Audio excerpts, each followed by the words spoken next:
Salut, j'espère que vous allez bien. Aujourd'hui, je vous retrouve pour vous parler d'un concept que j'ai vu sur la chaîne d'Alex Bookin en Prada, où elle a fait le Hunger Games de sa pile à lire, c'est-à-dire que je ne sais plus exactement quand est-ce qu'elle l'a lancé, si c'était en septembre ou un peu après, un peu avant, je ne sais plus exactement, et où en fait, elle se laissait jusqu'à la fin de l'année pour détruire toute sa pile à lire, pour la lire, pas la détruire à coup de marteau, tous les livres qui ne sont pas lus d'ici la fin de l'année virent pour qu'elle reparte avec une pile à lire à 0. Il me semble qu'elle se donne un nombre de 13 livres pour, en exception, qu'elle se donne quand même le loisir de garder. N'étant pas trop ambitieuse, je ne voulais pas faire ça juste sur quelques mois pour lire et lire les livres sans vraiment les apprécier. Donc je me suis mise un autre objectif qui est un petit peu dans le même esprit mais quand même un petit peu différent. Au moment où je vous filme, nous sommes en décembre, donc s'il y a des livres que vous voyez derrière que je ne vous présente pas après, c'est normal, c'est parce qu'entre temps je les ai lus, donc je vous les montrerai pas grâce à la magie du montage dans cette vidéo. L'objectif principal que je me colle, que je me tartine cette année, c'est défoncer ma pile à lire. Quel est l'objectif des Hunger Games de la pile à lire? C'est tout simplement, moi je vais vraiment partir sur le basique, c'est je démarre l'année 2026 avec certains titres dans ma pile à lire, donc vraiment qui arrivent, qui sont déjà là au 1er janvier, donc qui commencent à partir de 2025, et plus anciens. Si ces titres sont toujours là d'ici le 1er janvier, enfin le 31 décembre 2026, ils virent, ils s'en vont, c'est-à-dire que si je les ai pas lus cette année en ayant connaissance que à la fin de l'année, s'ils n'étaient pas lus, ils s'en allaient, que je les ai toujours pas lus, c'est que je leur donnerai jamais leur chance. Déjà, j'ai une façon de consommer qui est beaucoup moins grande qu'il y a quelques années. Je vous remets une vidéo dans le petit i où je vous parle un petit peu de cette surconsommation littéraire, pourquoi je n'aime plus les nouveaux livres, etc.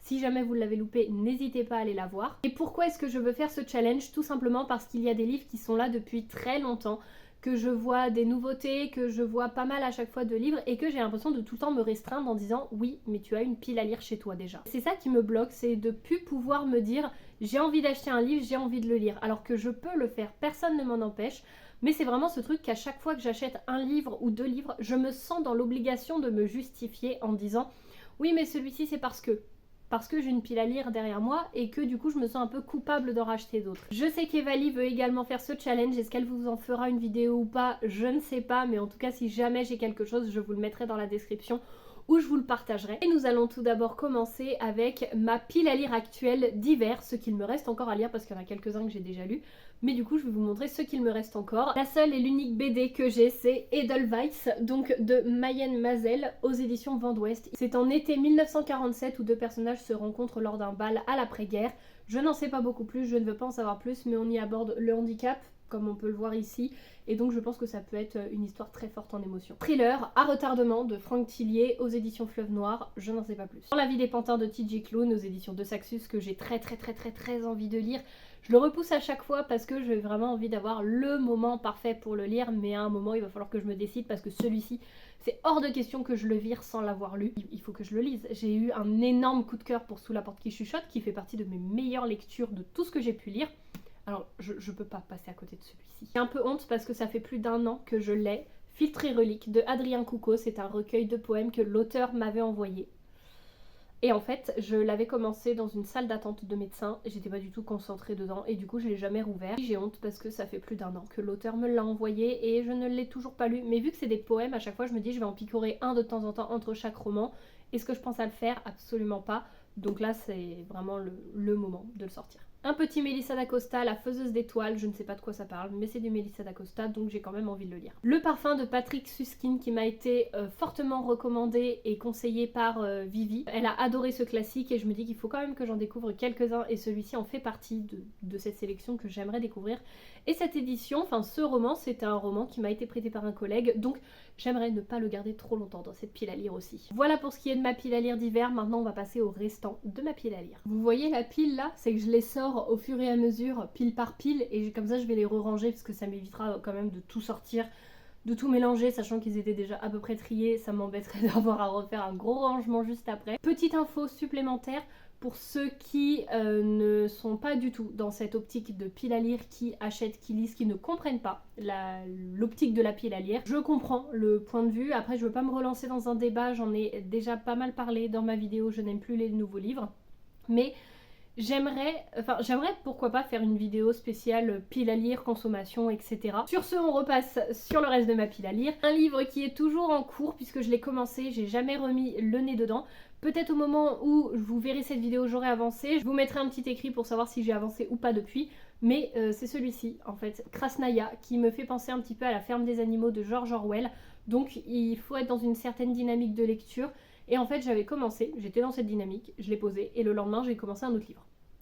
Je l'ai jamais rouvert. Donc, il fait aussi partie de ma pile à lire pour le moment, parce que c'est un livre en pause, que je compte pas comme étant en cours, étant donné que en ce moment, ce n'est pas ma lecture en cours. Une trilogie Faux Frères de Jean-Pierre Ferrer aux éditions Ella. Ici, déjà, c'est écrit Réconciliez-vous avec l'histoire de France. La Révolution française ne s'est pas faite en quelques mois de l'an 1789. Et en fait, on y voit vraiment la vie du petit peuple durant le dernier siècle de la royauté. En fait, on voit la Révolution française dans tout autre niveau. Et moi qui suis une quiche, une bille, une brêle en histoire, et que ça me gonfle en fait, parce que c'est très souvent des dates, et que tant qu'il n'y a pas un sujet qui m'intéresse vraiment, on peut me débiter les dates, je ne m'en souviens pas. Bon, je sais quand même que la Révolution c'est 1789, mais me dire ce qui se passe de plus et tout, vraiment, ça va s'arrêter très vite au niveau de mes connaissances. Alors que quand je lis un livre sur une certaine thématique, croyez-moi qu'après j'en apprends beaucoup plus parce que j'ai un événement, un souvenir qui se transpose à cette période historique et donc là je vais beaucoup mieux retenir. Ensuite, la petite librairie de Riverside Drive de Frida Skyback aux éditions Charleston que j'ai trouvé d'occasion. Charleston, j'adore leur écrit, pourtant j'en ai lu très peu, mais j'aime énormément. À chaque fois que j'en ai lu, ça a été des coups de cœur. Alors, celui-ci, non, je l'ai même pas acheté, je l'ai eu chez quelqu'un de ma famille. Et du coup, j'aimerais énormément le lire parce que Charleston, à chaque fois, c'est des super belles surprises. Les frères Goring, Le nazi et le résistant, donc de James Willey aux éditions Alizio Histoire. Pareil, là, on est sur un récit historique avec deux frères, dont l'un est le bras droit d'Hitler et l'autre fait partie des résistants face au nazisme. Voilà, c'est tout. Je pense que ça va être très intéressant. C'est une période qui m'intéresse et que j'ai déjà pu découvrir sur de nombreux autres ouvrages. D'ailleurs, pourquoi pas vous faire une vidéo, parce que c'est vrai que je commence à avoir beaucoup de lectures, que ce soit autour de la double temporalité ou vraiment sur cette période pure. N'hésitez pas à me dire si ça peut vous intéresser, que je vous présente un peu tous ces livres qui abordent l'histoire au travers de contemporains, de peut-être fantasy, de double temporalité, enfin j'ai plein d'idées de vidéos, mais n'hésitez pas à me dire s'il y en a qui peuvent vous intéresser. Maintenant on attaque cette pile là, une bonne partie des poches que j'ai. Les douleurs fantômes de Melissa d'Acosta. Alors je ne sais pas, on me dit moi souvent, alors je sais plus si c'est celui-ci qui est une suite ou un autre qui est une suite. Peut-être parce qu'on y retrouve d'autres personnages d'une autre lecture, je ne sais plus.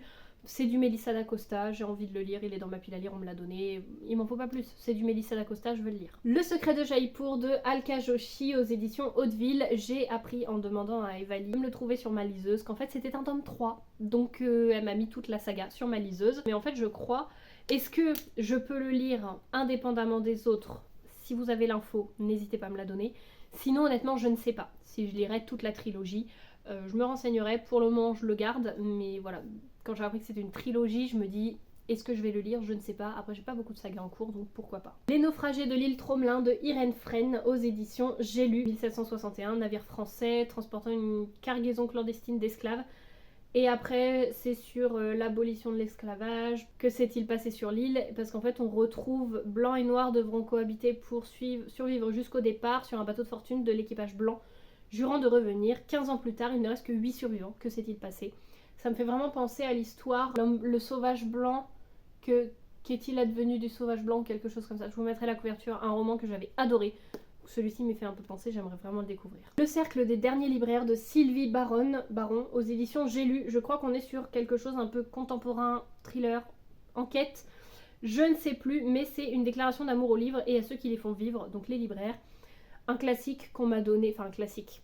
Je pense que celui-ci on l'a vu pas mal tourner au moment de sa sortie, je me dis pourquoi pas, et on me l'a donné, donc bon écoutez, pourquoi pas, à voir. Le sourire contagieux des croissants au beurre qui a l'air excellent de Camille Andrea aux éditions Pocket. On est sur un contemporain qui a l'air très axé sur, en fait c'est bien, t'as tout, t'as la richesse, t'as la reconnaissance, t'as la une des journaux, tu fais la une des journaux et tout, mais est-ce que tu as le bonheur? Est-ce que tu es heureux? Et du coup je me dis que ça peut être superbe à lire. pour replacer un peu l'authenticité au cœur de sa vie et les choses les plus simples. On se reconcentre un peu sur tout ça. La confiserie de Rosie de Jenny Colgan aux éditions Pocket. J'avais lu un autre livre où ça parlait d'une confiserie, j'avais adoré. C'est un contemporain, tranche de vie, je me dis pourquoi pas avec une confiserie. Et en fait, on est sur une histoire d'héritage de quelqu'un qui va reprendre une confiserie, donc ça me tente. Moi, les questions d'héritage, des trucs comme ça dans les histoires, j'aime bien, j'adore parce qu'on a toujours une découverte de famille derrière et pourquoi pas aussi d'un village, souvent, d'une petite maison abandonnée, d'une histoire de famille, des secrets de famille, et ça me tente bien. Un classique, à l'ouest, rien de nouveau de Éric Maria Remarque aux éditions Le Livre de Poche. Celui-ci a vécu, écoutez, pour moi c'est très bien parce que un livre doit vivre, et quand c'est en plus un livre d'occasion, enfin un livre classique, je trouve ça encore mieux parce qu'en plus on a des notes qui ont été prises avec l'histoire, de mon avis. On a également plein de notes, je crois, sur les personnages, etc. avec des prises de notes de la personne qui a lu. Alors je me dis que quoi de mieux pour faire vivre un texte. Je sais qu'il y en a qui vont crier au scandale. Écoutez, il y a des livres récents où ça me ferait crier au scandale, mais celui-ci, là, quand j'ai vu les notes, j'ai dit je le prends. J'ai envie de le découvrir en plus. Et ce côté où vraiment la personne a rajouté sa patte, je sais pas, ça me tente encore plus. Un thriller, donc c'est La liste de nos interdits de Coëtizane aux éditions Pocket. Voilà, avec une liste d'interdits que deux filles se donnent au moment où en fait elles vont commencer un soir à braver un peu le premier interdit, qui est un truc tout bête, c'est règle numéro 1, ne jamais monter dans la voiture d'un inconnu. Et un soir elles enfreignent la première règle, elles prennent un taxi et dès lors, toutes les règles qu'elles se sont fixées une à une vont sauter et elles ne vont pas avoir le choix que de les enfreindre. Une double temporalité avec la guerre ou l'après-guerre, je ne sais plus, c'est À la lumière de nos jours de Clarisse Sabard aux éditions Pocket. Et là c'est écrit La recette du bonheur se cache parfois dans nos racines familiales. Le radeau des étoiles de Andrew J. Graff aux éditions Goldmeister dans leur collection Totem.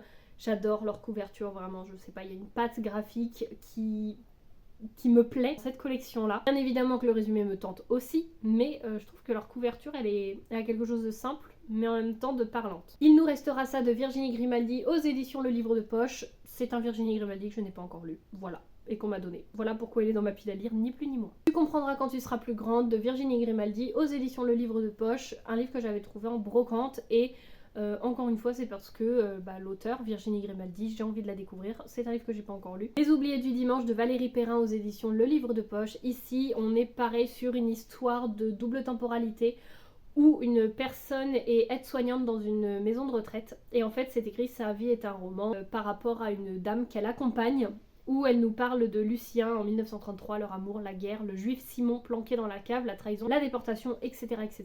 Une double temporalité, j'en ai lu pas mal dernièrement, enfin il y a quelques mois, et du coup j'avais fait un petit peu une overdose, mais écoutez, quand ça va revenir, je pense que ça va revenir parce que j'aime toujours autant les doubles temporalités, c'est juste que j'avais besoin de faire une petite pause. Et on continue avec le reste de ma pile à lire, parce que oui, je suis très fière aussi de vous dire que maintenant ça ne tient plus qu'en une étagère, alors qu'avant ça me prenait ma bibliothèque entière, il y a quelques années. Donc c'est une petite fierté aussi que j'ai. Donne-moi le monde de Lloyd Jones aux éditions Michel Lafon. Et alors là on y aborde l'amour très profond et très puissant qu'une mère porte à son enfant, peu importe les épreuves de la vie. Un livre qui avait cartonné à sa sortie, qu'on a entendu parler pendant très longtemps et que j'attendais de trouver d'occasion. C'est Lune ardente, le tome 1 de Morgane Rugraff, publié aux éditions Plume Blanche.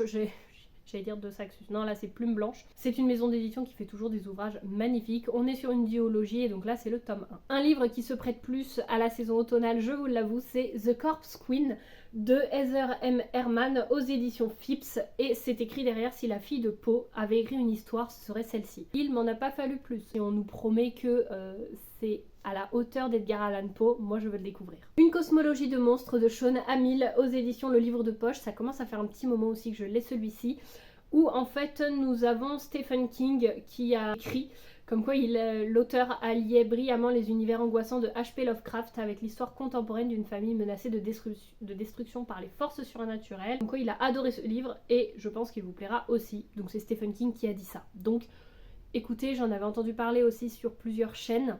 Et c'est mon père qui l'avait acheté et qui m'a dit tiens j'ai acheté ça, tu voudras le lire?